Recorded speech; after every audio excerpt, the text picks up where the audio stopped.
Have you completed your family and thinking about a permanent birth control method? Then let us know about permanent family planning methods. Hi, this is Dr. Samantha Kiranmay, consultant obstetrician gynecologist, Mahavir Hospital.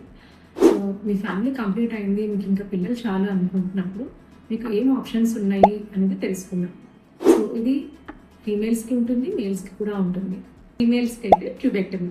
So ఈ ట్యూబెక్టమీలో మీకు రెండు రకాలుగా ఉంటుంది, అంటే post natal sterilization and interval sterilisation.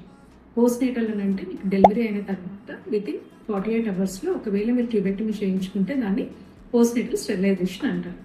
Interval sterilisation అంటే మీ baby ఒక 2 to 3 years age వచ్చిన తర్వాత ఇంకా మీరు పిల్లలు వద్దు అనుకున్నప్పుడు దాన్ని ఇంటర్వెల్ స్టెరిలైజేషన్ అంటారు.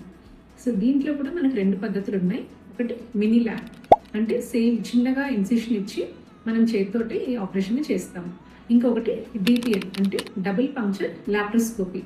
లాప్రోస్కోపీ అంటే ఒక చిన్న కెమెరా లాంటి ఇన్స్ట్రుమెంట్ని మన అంబ్లికస్ బొడ్డు ద్వారా లోపలికి పెట్టి ఇంకొక ఇన్సిషన్ కూడా ఇచ్చి దాని నుంచి మనం లాప్రోస్కోపీలో ట్యూబెక్టమీ అనేది చేస్తాం.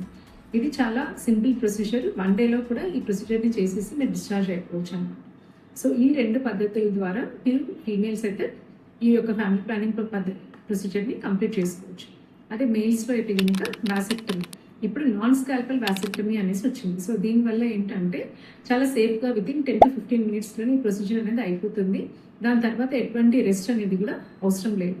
కానీ చాలామంది మెయిల్స్ ఏంటంటే ఈ యొక్క ప్రొసీజర్ చేసుకోవడం వల్ల వాళ్ళకి ఫ్యూచర్లో ఏమన్నా ప్రాబ్లమ్స్ వస్తాయేమో అనేసి ఈ ప్రొసీజర్కి వాళ్ళు వెళ్ళట్లేదు. కానీ ఒక ఫీమేల్కి ఏమైనా కాంప్లికేషన్స్ అయ్యింది, తనకి ఇంకొక సర్జరీ కనుక రిస్క్ అని అనుకున్నప్పుడు హస్బెండ్ కనుక ఒక స్టెప్ ముందుకు వచ్చి తను వాసెక్టమీ చేయించుకోవడం వల్ల తనకి ఇంకొక ఆపరేషన్ అనేది అవాయిడ్ చేయగలం.